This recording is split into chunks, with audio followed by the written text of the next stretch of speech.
Okay, for this next video, it's a topic that's very close to my heart because a stranger in a cafe, in response to one of my favorite questions, changed my life. And the reason we're getting started on this early in the year is that the blind spot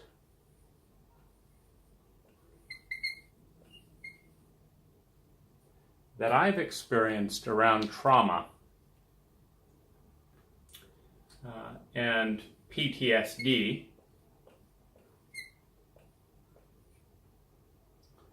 has cost me probably around $1 million to date in financial costs, and probably about 20% of unnecessary pain and suffering. There's pain and suffering that's necessary. Sitting down and watching this video, taking a proactive step to go against the grain of the flow of our lives and the media and all of that, is an effort. It takes a certain amount of discomfort.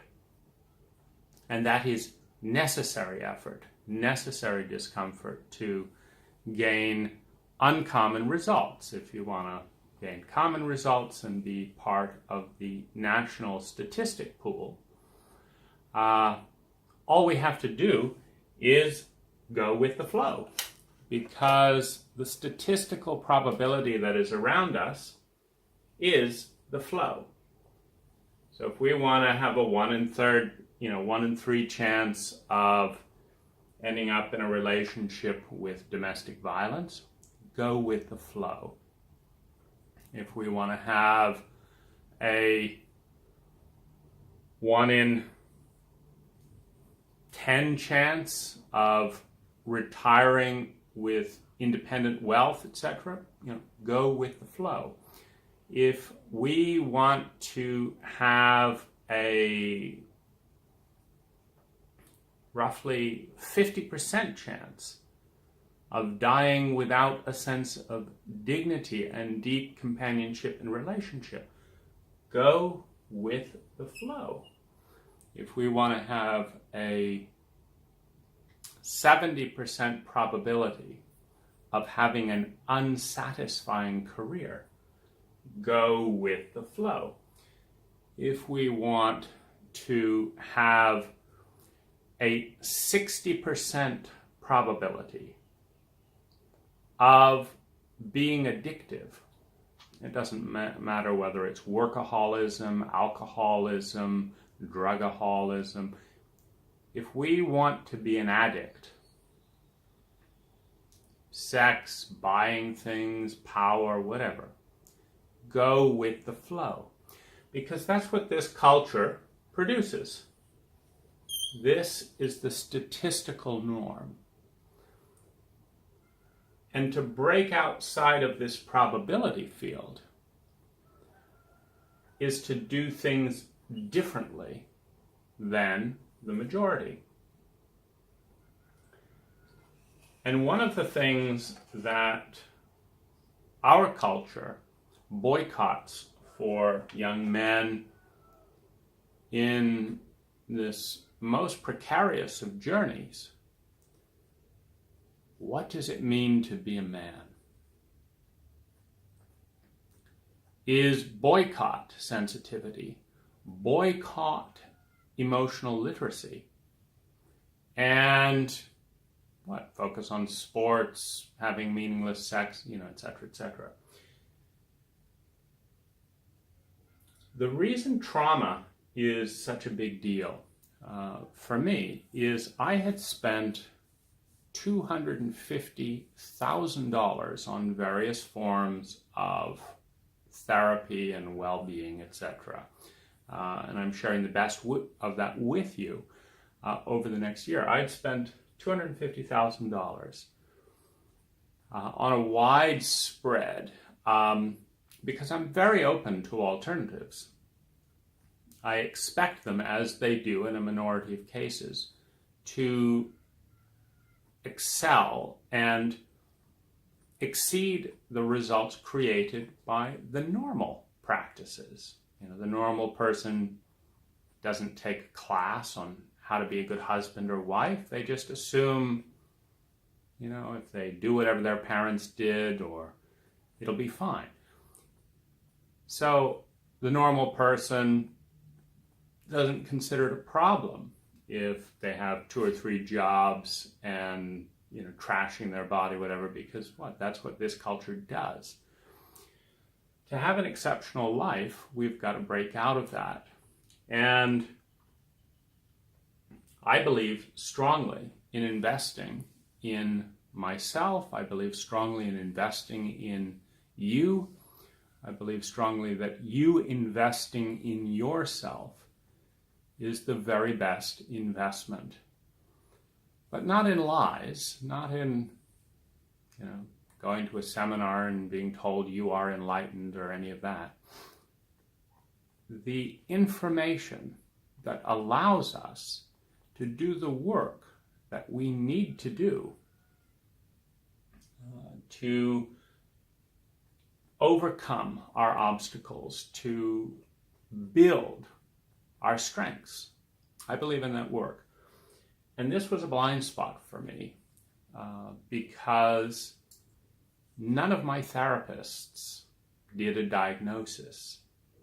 A diagnosis is just a fancy word for triangulate knowledge.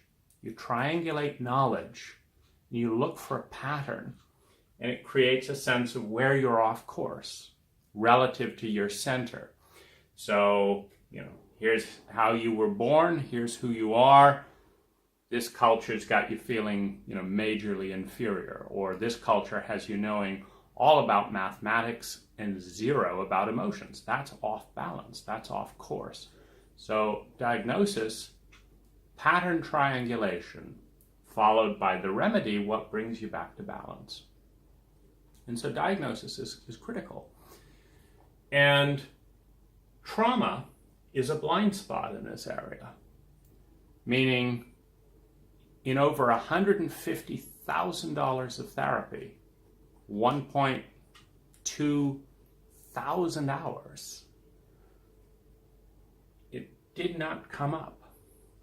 Now, I don't know. I worked with 30 practitioners. I don't know if this is because my practitioners were particularly bad,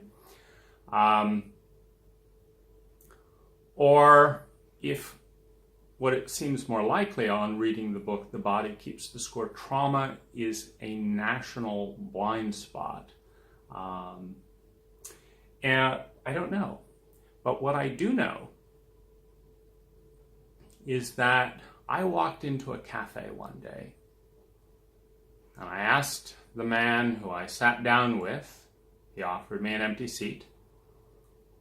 I said, what is the most exciting thing going on in your life today? It's one of my favorite ways to begin a conversation. What is the most exciting thing going on in your life today or at the present time? And he said, I'm going to a workshop on trauma. I said, what's that? Isn't that what Iraqi veterans deal with when they have bombs going off? And he said, no. Trauma is much more complicated than that. And it's had a serious impact on my life. And I said, well, what is it? And he described it to me. I said, that sounds exactly what I'm dealing with at the time. And it's been frustrating because no one's put that into words. The therapy that I'm doing isn't touching it. And I said, what do I do? And he said, read this book. He recommended the book Healing Trauma by Peter Levine. If you watched the earlier video, you know I'm a big Audible fan. Got out my Audible on my phone, downloaded the book immediately for all of $10. Now here's the thing, that $10, what we're looking for is stuff that applies to the 80-20 principle. The 20% of things that you and I are going to do that are going to have 80% of the positive impact on our lives. So $10, a stranger in a cafe, no time at all, and 3 hours later that day, because that's the beauty of Audible, you can listen to half a book in a day while driving, eating. 3 hours later, on the very same day, my eyes are open to one of the biggest blind spots of my culture, my therapists, and my entire life. Things come into focus that I knew were important, but I didn't know how to say them. And this is the really upsetting part. When I realized that trauma was an issue, when I realized that I was displaying traumatic symptoms, and when I realized that none of my conventional therapies were helping that specifically, and that some of them were making this work, and that the experts knew this, I confronted my therapist, like, what's up? And they all knew about trauma. They just never told me. And they didn't know enough about it to tell me that it might be an issue for me, that I was exhibiting traumatic symptoms, etc., etc. And they made it worse in some areas. The Greeks were dealing with trauma in the myth of Medusa, and the whole mythology, the whole symbology of needing to deal with trauma indirectly through the mirror. If you don't know the Medusan myth, a hero in Greek mythology sets off on a quest to, I think it was, gain the golden fleece. But in order to secure the treasure, he must behead the gargoyle, the woman whose heads are made of snakes. Now, those of you who share my interest in mythology, in folklore, etc., are starting to perk up. What are we dealing with? We're dealing with a power, a goddess. We're dealing with the symbology of the brain and snakes. Ring a bell? The reptilian brain. We are dealing with a battle to combat the reptilian brain, to gain the golden fleece, enlightenment, to gain freedom from our most base instincts. And the myth says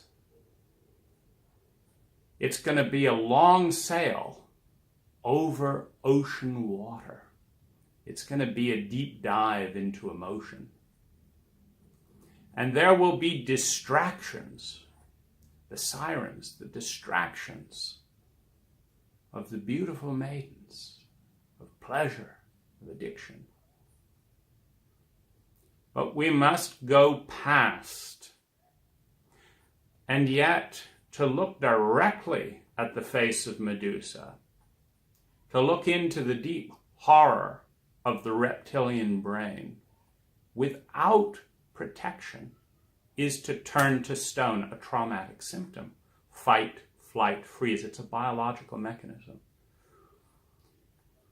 What we have to do is look through a mirror.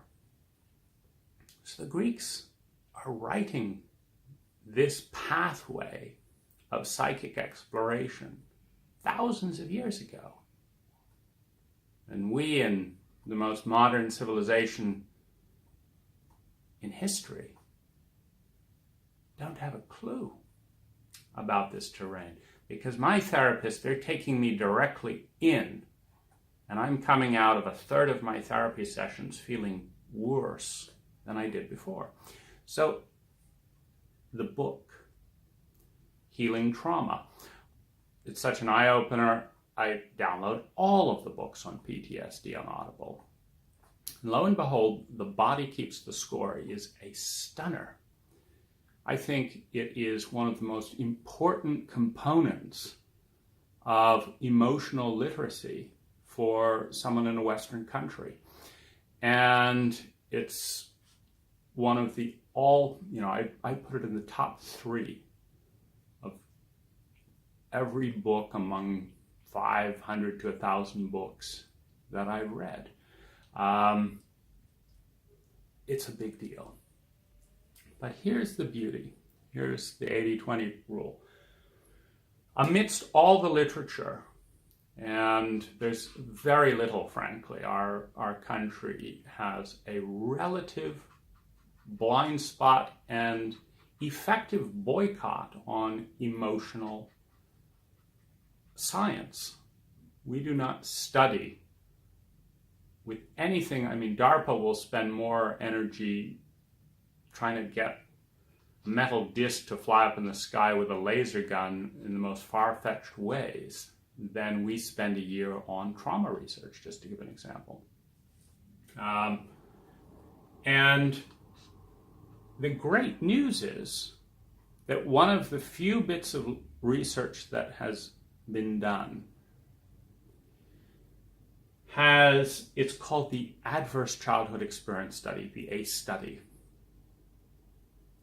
So here's the sliver of elegance here, the sliver of minimum investment for maximum results. Right now, you can look up Adverse Childhood Experience Study Test. You can look up ACE study test on Google, on Bing, right now. And within seconds, you will be directed to a simple 10-page questionnaire. And you can get what's called your ACE score. You can join only about 50,000 among the hundreds of millions of Americans who have taken this test, and you can do it for free. And then in the chapter about the findings of the ACE score, etc., you can learn how this affects your probability field. And here's where I mentioned probability. I mentioned the norm. The norm is the statistical flow, meaning if you do not do anything different than the average person, these are your statistics. And sure, you may be lucky, and sure, you may do this or that prevents that and have some buffer. But that's like going to Vegas with the odds against you and saying, well, maybe I'll luck out. In the long run, the house always wins. So the key is to play at a different table, to take different steps. I don't recommend you going to Vegas to make money. I don't recommend you play being normal in America. I don't recommend you play being normal in England. In fact, there's very few places in the world where I would recommend that the very best way to get where you want to go is to be normal. You want to break those statistics by doing things differently. This is one of the key things. Now, this gets then to the next question, how to use your ACE score. Now, I have a 4 or a 5, depending on how I count it. And so we're dealing, first of all, in a continuum. You can have a 10, you can have a 5, you can have a 0. Now, the ACE score does not determine anything. What it does is it creates a probability field that's already been measured by statisticians and experts. It creates the equivalent of a headwind. Now, a headwind, it's like you're in a plane, you're a pilot, and you're flying along. Now, your jet engines can do 600 miles per hour.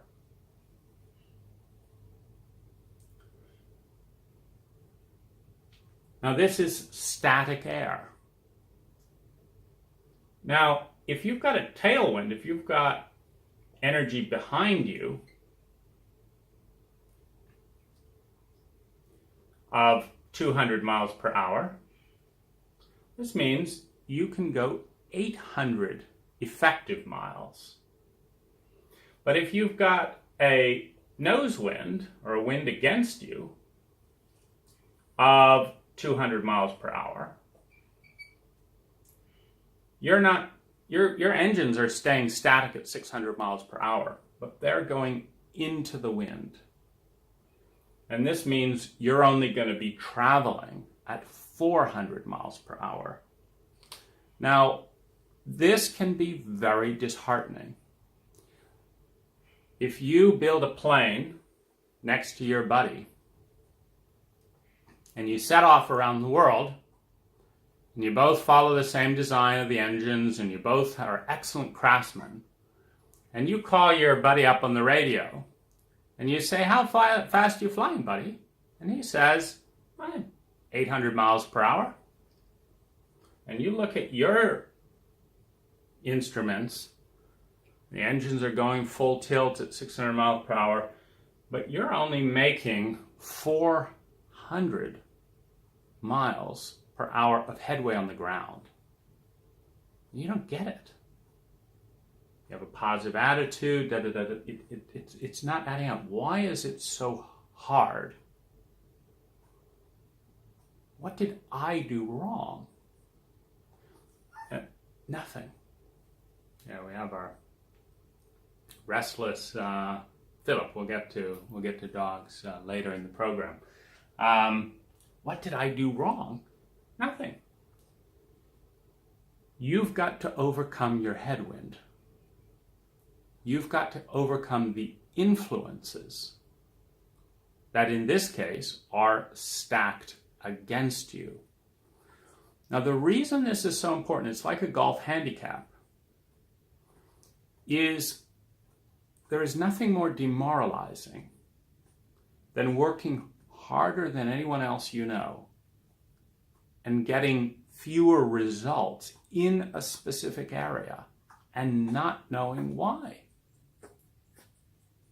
There is nothing that is more demoralizing. So what this does is it gives an alert. It's going to give you your headwind in emotional terrain. Your ACE score is the best probability statistic indicator out there of what you're dealing with. It will not control your life, but it will influence it. If you've experienced all 10 of the key traumatic events that we're dealing with here, we've got Philip has some agenda here. Let's see what he's up to. If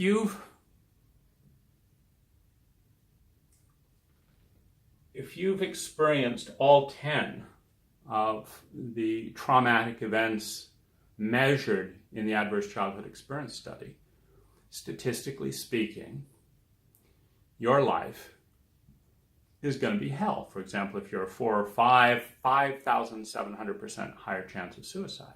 Suicide is actually one of the leading causes of death in America and a number of Western countries. The other thing it can alert you to is read the book. I would say if you get 2 or higher on the scale, it is worth your time. Download the book on Audible, start listening while you're driving, etc. Start understanding the terrain. Start looking at your parents and realizing, or your grandparents, PTSD and trauma is often intergenerational. We've had 2 world wars and a depression. These are traumatic events. Trauma is any time you feel that your life is in danger socially or physically. Why socially? Because shame is a trauma. Because on a deep biological level, we are pack mammals. 100,000 years ago, we were monkeys in the trees. And what you learn in a mammalian predator environment is that the one on the outside doesn't have long to live. It is the deer straggling behind. It is the mammal straggling behind. It is the outlier on the pack that gets pecked off. And our body has a traumatic alert system that when we are ostracized, when we experience deep social shame, the body knows that our life is in danger. Even if our mind says, oh, I don't need that.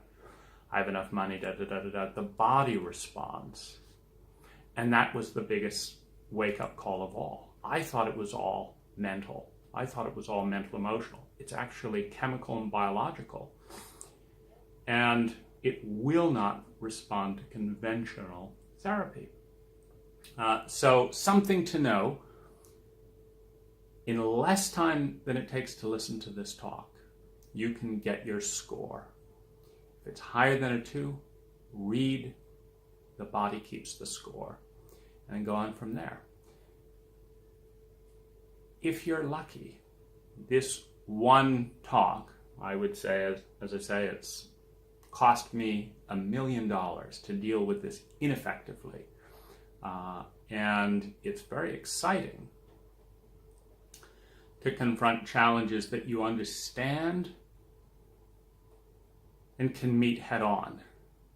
It is depressing and demoralizing to deal with challenges that have no name and that are unacknowledged. So let me know how you do. Let me know what your score is.